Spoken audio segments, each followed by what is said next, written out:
when are you finally going to get a divorce from Dad? I'm really getting sick and tired of you always being at the house doing nothing but chores all the time, so let's go. Huh? Sarah, what do you mean by that? I'm asking you to divorce him because I don't want you here in this house anymore. It's clear you have a strong dislike for me, but if you had objections, you should have expressed them before the marriage. Why bring it up now? I've been together with your dad for years now, so it's really not the best time to be asking something like that now. The only reason I never complained about you back then was because ever since my real mom left, I've been the one responsible for all the household chores. The situation wasn't ideal, but it was manageable. When Dad told me he wanted to marry someone and brought you home, I thought to myself, finally, I might be free from these endless chores. I was thrilled at the prospect of having some relief and even approved of your marriage to him. But once we actually began living together, the reality was far different from my expectations. I was freed from doing housework, but having to live with someone who I felt was an annoying old woman was more distressing. Annoying old woman, huh? And let's not forget, just 6 months after the wedding, Dad had that accident, ended up hospitalized, didn't he? Being stuck living alone with a strange aunt has been excruciating. It feels like a punishment, if I'm being honest. A strange aunt? It feels so good to finally voice my true feelings. I have had those pent up for so long now that I had no clue what I was going to do if I didn't get them off my chest. I'm happy to hear that you're feeling better now, but if I leave, won't you have to handle the housework again? From now on, I plan to arrange for professional cleaning services, and I'll invest in time-saving kitchen gadgets and cleaning equipment. This way I can minimize my own work and ensure everything runs smoothly. Of course, I'll also be asking that my dad doesn't make as much of a mess when he's back home. Sarah, are you thinking about the expenses involved? Not only will all those fancy gadgets you're talking about cost a lot, but getting a cleaning service or even a maid to come over and clean, that's way too much money. I know that, and of course I've been thinking about the cost. Dad's income seems to have increased since marrying you, so with that extra money, we can take care of all the required needs. Huh? Since you married Dad, his standard of living has improved, hasn't it? This means his salary must have risen, making it easier for him to support a full-time housewife like you. If you were to leave, there would be a reduction in household expenses, which would provide me with a chance to enjoy a more comfortable lifestyle with the saved money. Excuse me, can we talk about something? What else do you want to talk about? I'm not a full-time housewife. Huh? But you're always at home. Didn't you quit your job when you married Dad and told me that you'd be home a lot more often than before? Yes, I did leave my corporate job, but see, you're not working. Earning money isn't just about having a job at a company. Huh?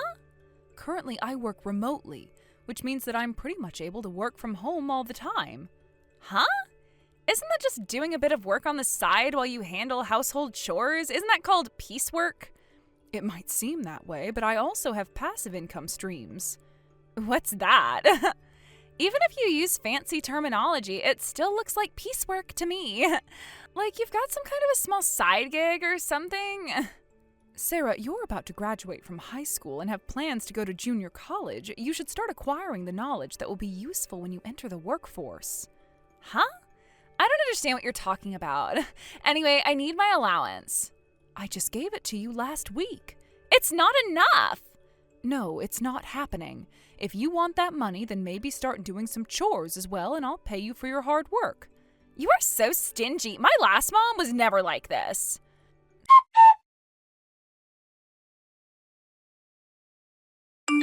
Sarah, sorry for interrupting you, but there's something I'd like to ask you about. What's that? Do you know what happened to my wristwatch? What? It's the silver one that I've always got on when I'm going out. I don't know where it is. Actually, I never care about what kinds of things you have on anyway, so I don't know. I see. Well, it's the one I got from your dad. He gave it to me instead of an engagement ring to show that I promised him my love. What? So you never got an engagement ring?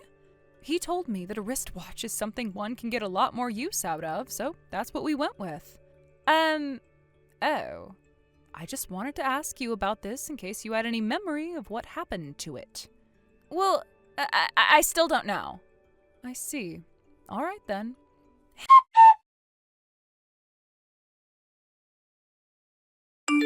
Hey, Mia? You returned to your family home after my high school graduation ceremony yesterday, didn't you? Yes, that's right. I'm currently staying at my family home. As I mentioned before, I came back because there is something important to announce.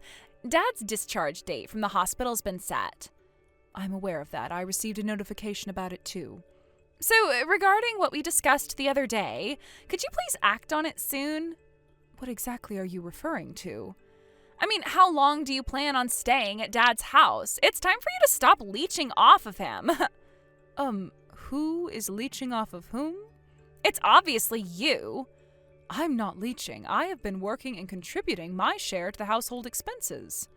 Well, I anticipated you might say that, so I've taken the liberty of throwing out all your belongings. What? I thought that might be the only way to get you to leave. Get out now! You need to divorce Dad immediately! Oh, is that how you want to handle it? If that's the case, then you'll need to manage your dad's hospitalization costs yourself. What are you talking about? You're acting like you're the one covering Dad's medical expenses. Since you seem to be so concerned, why don't you take care of your dad's discharge arrangements? It might be best if you hear directly from him about his current situation and what needs to be done. Huh?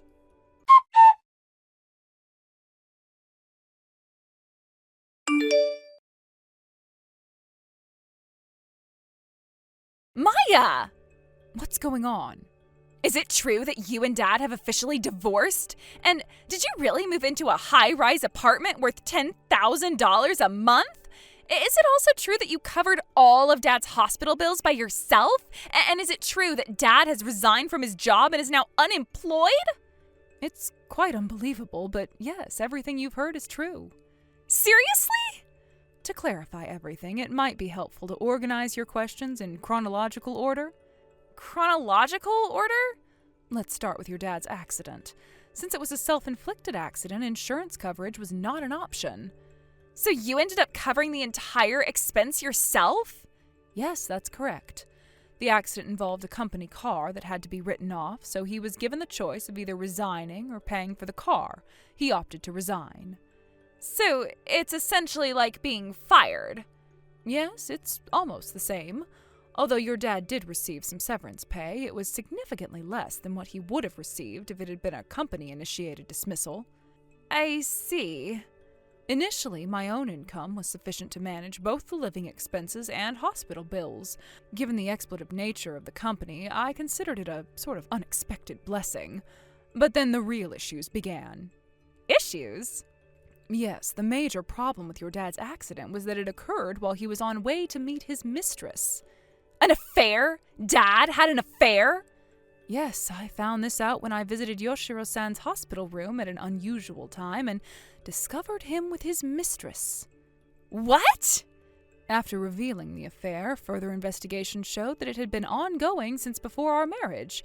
It appears he was interested in my family's wealth. Huh? So your family is actually wealthy? Yes, that's correct. You can think of it that way. After discovering the affair, I had to quickly manage the divorce proceedings and compensation claims. Following that, I moved back to the high-rise apartment that I owned before marriage. Oh, the $10,000 high-rise? Yes, this apartment was inherited from my late father. It was valued at 100 million yen when it was first purchased, but its current value is likely diminished. But the high-rise... Let's not dwell on the high-rise details and focus on the core issues. Because of the divorce, I won't be charging you for the hospital expenses I covered during our marriage. However, any remaining unpaid amounts will need to be settled by you. But I'm unemployed. And don't forget about the compensation money. Oh, right. By the way, the mistress has already paid her share, but your dad still hasn't paid his portion. I have a feeling that Dad's expenses have accumulated to an enormous amount. I'm concerned that his severance pay might not cover everything. How he manages his finances is not my concern, so you should discuss this matter directly with your dad. And Sarah, you too. What about me? Regarding the matter of you taking and selling various items of mine without permission? Huh? You knew? Of course. With only you and me in the house, I immediately suspected you. To gather concrete evidence, I installed hidden cameras in my room. Cameras? Yes, I have detailed records of what you took from my room, and I've also tracked the app accounts you used to sell those items. That too? You mentioned discarding my belongings, but it turns out you sold what you could, didn't you? The total damage, based on what I know, amounts to just over 5,000. I will make sure to claim that amount. No way. And what about the private school tuition for you? Huh? I was the one who paid for the entrance fee, and tuition is a gesture of goodwill. So you're the one who covered the entrance fee? But when it comes to college, I won't be handling any future tuition costs, so you'll need to figure that out on your own. Really? Dad doesn't seem reliable, so what should I do? Well then, I think we're done here. From now on, please handle everything through a lawyer. Goodbye.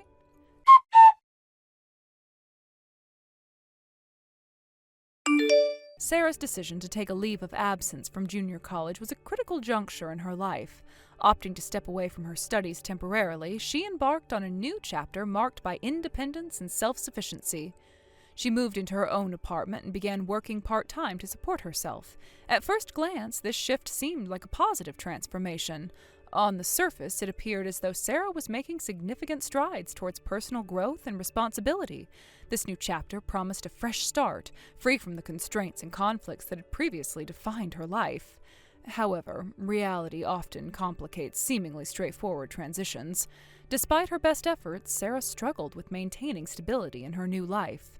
Her part-time jobs were short-lived, and she was either dismissed from her positions or chose to leave them voluntarily. This pattern of frequent job changes was concerning. It seemed that Sarah was unable to find a job that suited her long-term, or perhaps she was struggling to meet the expectations and demands of her employers. This instability suggested deeper issues, whether they were related to her approach to work, her adaptability in different workplace environments, or other personal challenges she was facing. Meanwhile, my ex-husband was grappling with his own set of difficulties. Despite the urgent need to find employment and resolve the financial obligations we had discussed, he showed no significant signs of actively seeking work. His inaction and reluctance to address those financial responsibilities were sources of ongoing frustration. The financial disputes and unpaid amounts that I had requested from both him and Sarah remained unresolved, adding to the complexity and strain of the situation. The situation took a dramatic turn when Sarah's relatives intervened. Their involvement marked a significant shift in the narrative. One day, a black-painted van appeared at both Sarah's and my ex-husband's residences. The sight of those vans, coupled with their authoritative presence, suggested that serious action was being taken. The intervention was both dramatic and necessary, signaling a crucial turning point in the ongoing issues. Inside those vans were individuals tasked with collecting and transporting Sarah and my ex-husband away from their homes. The process was marked by visible distress and emotional upheaval. The intervention by Sarah's relatives aimed to address the unresolved financial issues and bring some degree of resolution to the prolonged disputes.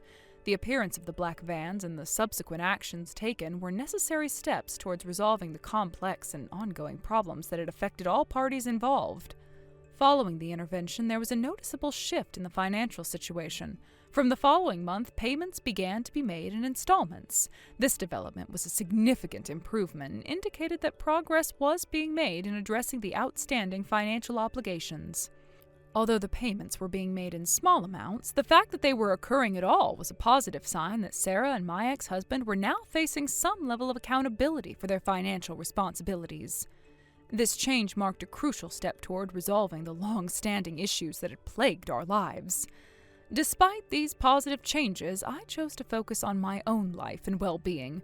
The period of dealing with financial disputes and personal upheavals had been incredibly taxing and stressful. Now that the issues were being addressed and some level of resolution was being achieved, I felt it was time to fully embrace the freedom of my single life. This newfound independence allowed me to enjoy a sense of peace and relaxation that had been elusive during the tumultuous period of dealing with these disputes. As I looked forward, I decided to focus on what truly mattered to me. The freedom from the past disputes and the opportunity to start anew provided a sense of rejuvenation. I was ready to move on from the challenges of the previous months and to embrace a future that promised greater stability and satisfaction. The experiences I had gone through provided valuable insights into responsibility, accountability, and the impact of personal actions on one's life. Reflecting on Sarah's situation, it was clear she had faced significant challenges. Her struggles with employment and the ongoing financial issues with my ex-husband highlighted the complexities of navigating personal and financial difficulties. However, the involvement of her relatives and the subsequent actions to address the outstanding payments were steps in the right direction. These changes suggested that Sarah was being held accountable for her responsibilities, and the support from her relatives played a crucial role in resolving the issues. It was evident that Sarah's journey was still ongoing. Despite the intervention and the progress in settling financial obligations, the path to stability was not straightforward. Her ongoing challenges with employment and her personal circumstances indicated that she had much to navigate before achieving the stability she sought. The support from her relatives was a crucial factor in helping her address these challenges, but the journey ahead remained complex. For me, the resolution of these disputes allowed for a sense of closure. The financial obligations that had been a source of stress and frustration were gradually being addressed. The payments made by Sarah and my ex-husband, though initially delayed, indicated that they were now facing the consequences of their actions and working to rectify the situation. This development provided a measure of relief and marked a turning point in the resolution of the issues. The involvement of Sarah's relatives and the subsequent actions they took were instrumental in bringing about these changes. Their intervention was a necessary step in resolving the financial disputes, ensuring that accountability was restored. The black-painted vans and the dramatic nature of the intervention highlighted the seriousness and the need for decisive action. As I moved forward, I was determined to embrace the freedom and independence that came with being single. The experiences of the past had shaped my approach to life and provided valuable lessons. I looked forward to a future where I could focus on my own goals and aspirations, free from the burdens of past disputes. The resolution of the financial issues allowed me to fully appreciate the sense of closure and to look ahead with renewed hope and optimism. The entire experience had been a journey of growth and self-discovery. It had taught me the importance of responsibility, accountability, and the impact of personal actions on one's life.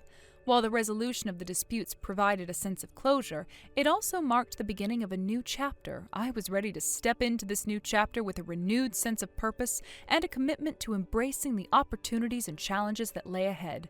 In conclusion, Sarah's journey and the resolution of the financial disputes were significant milestones in the narrative of our lives. The intervention by her relatives and the subsequent progress in settling financial obligations marked important steps towards addressing the issues that had affected us.